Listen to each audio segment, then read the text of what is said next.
Lessons from the screen, what we mean is we go through different documentaries to tell you what they gon' do. Give you our lessons, give them our blessings. If they trash, we tell you there is no second guessing. Knowledge is power, but time is precious. And we're here to keep you from them lessons. So sit back as we groove, giving you the review, so you only spend time on the dots that you need to. Welcome to another episode of Lessons from the Screen, the show where we give you a review of whether or not something that you could get from any particular digital medium is worth watching. We waste our time, our energy, and our brain power so that you don't have to. You're welcome. Lessons from the Screen is brought to you by PAXing through the Freedom Train Network. You can find us at www.freedomtrainradio.com or on iTunes, Google Play Music, and Stitcher. Be sure to head to all of those places and give us a review. Then be sure to head to www.paxinc.org to show some love and support for our sponsors. PAX Inc. is a black activist and advocacy organization focused on developing the black community through a shift in culture, education, and economics. As always, Lessons from the Screen has a frame of reference and perspective that is aligned with that of the black community. So the things we look at will be looked at with the racial component involved and with some lessons that can be used to improve the community should you so choose to do so.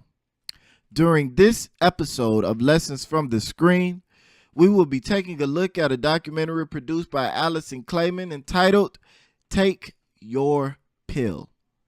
In this documentary, we are taken through the various pressures that create the urge to utilize mentally or cognitive enhancement drugs, amphetamines. We're talking about Ritalin, we're talking about Adderall, we're talking about those sorts of things. Various social conversations regarding race and class with relation to drug use is brought up and the effect of the drugs. On this show, we will be giving some of the information about the documentary as well as some of our own thoughts about what we can take from this documentary. In this episode of Lessons from the Screen, we will be talking about Take Your Pill.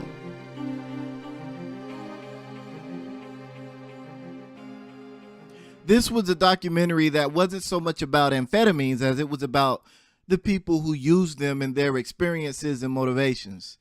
And this was highlighted by the fact that after the entire hour and a half long runtime of the documentary, they hadn't really bothered to even tell people what stimulants were or how they work in any great detail. Like, they went into it, but they just kind of glossed over it.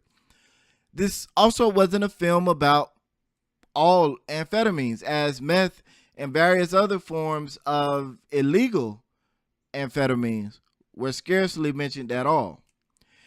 And it also really wasn't a film against amphetamines, because all of the stories they told had somewhat happy endings, with most of the people saying that they would do them again. But it really wasn't for the drug either, because it really didn't present the drug in a super favorable light. And most of the people interviewed seemed to be looking forward to moving forward with their lives without the drug. So the film was kind of rocking back and forth along this spectrum of the drug being beneficial and being harmful at the same time, which I actually enjoyed a bit, because that's in line with reality. You know, most things in life, there's some positives and there's some negatives. And for some people, the positives outweigh the negatives. And for others, the negatives outweigh the positive. It all depends on the various factors involved in your situation and how they all react and interact with whatever particular thing is going on. So I actually like that.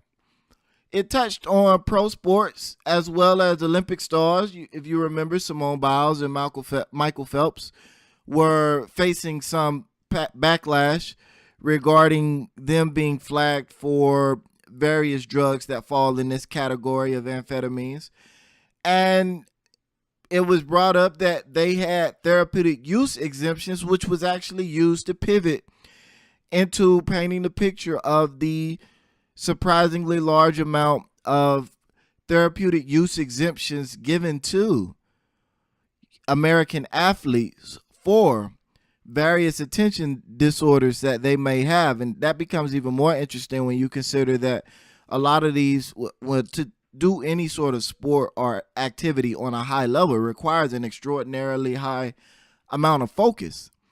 So all of that meshes together to create an interesting picture that, even though they didn't really paint the picture about these activities needing focus, the mere fact that they bring it up led me in that direction.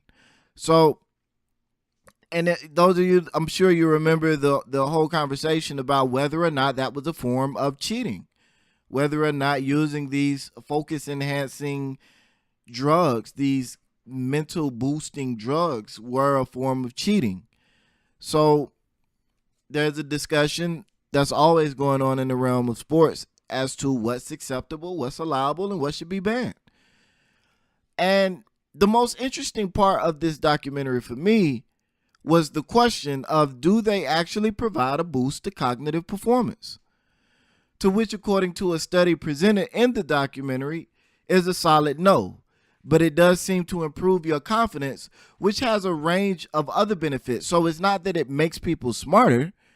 It simply makes people believe that they're smarter, which, as I'm sure most of you know, if you believe something to be true, especially with regards to your capabilities, then that will enhance your abilities, your capabilities. So that was interesting. And even doing other research, looking at other studies, it seems to be a mixed bag as to what exactly they do. While it seems to be pretty solid that they don't, in fact, make people smarter, the ways in which they help people seem to be kind of back and forth as well. People going, various different points of views and perspectives being supported by various different arguments. So even that is interesting to me because it doesn't help you. Like, there are no studies that show that the drug does, in fact, make you smarter. There are studies that suggest that it can enhance your memory recall ability. All of the studies suggest that it helps you with focusing, but even that's a mixed bag because, as was pointed out in the documentary, these drugs lock your mind in on a particular subject. And if you get locked in on a distraction, you could waste an extraordinarily large amount of time focusing on a distraction. So even with that, they're good and bad. But it was that was interesting to me, is that these drugs are so-called smart drugs that are going to make you more intelligent. And the studies show that when they compare people on the drug to people in on a placebo in a blind experiment, the only difference is that the people that are actually on the drug feel smarter. They're more confident in their ability and what they've done. So we move forward from there. Now, even to that, and that gets to be significant as well, because then you begin to start talk about what these things do and how they do what they do, which they didn't really get into like I said earlier, they didn't really get into that very deeply in this documentary. They did gloss over it, they did cover it, but they did not really dig into that. And that is something but all of those points are things that lead to deeper and further discussions, should you choose to go there.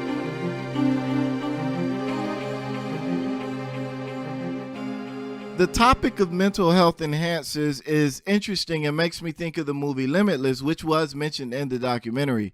And Limitless is a film about a drug that causes its user to experience a dramatic increase in brain function at an extreme cost.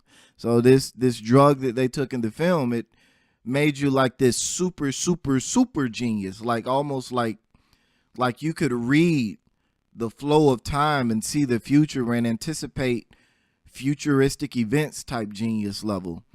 But of course, again, extreme cost for that sort of extreme boost. But I think we do have to be careful in this area, because it's not just about the positive effects, which seem to be heavily emphasized in the film. And that might be because a lot of these people were using it specifically for the short-term effects. And one of the experts in the documentary did make a point of talking about people are trading the short-term gains for the long-term cost. But if we're being honest, a lot of these people are driven, and most people in the world are driven by short-term gains. They're not really thinking about what's going to happen down the line when they do what they do. They're just thinking about the immediate effect of what they're doing. And so in that, I think that is a topic that requires a sort of culture shift for us to even really dig into and make changes to on that level. But I'm thinking about dependency as well, because amphetamines are stimulants, and stimulants are otherwise known as uppers, basically send your body into fight or flight mode. And they do that by triggering mechanisms that increase adrenal levels. So you got a whole bunch of additional adrenaline flowing through your head and your body, which is what causes your blood rate to increase and your heart to beat faster and your breathing to become more rapid, because you're getting amped up to run or fight.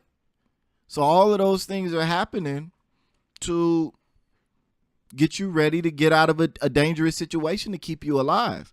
And this also accounts for the increase in alertness and focus. Your body is not going to go to sleep if it feels like you're about to die.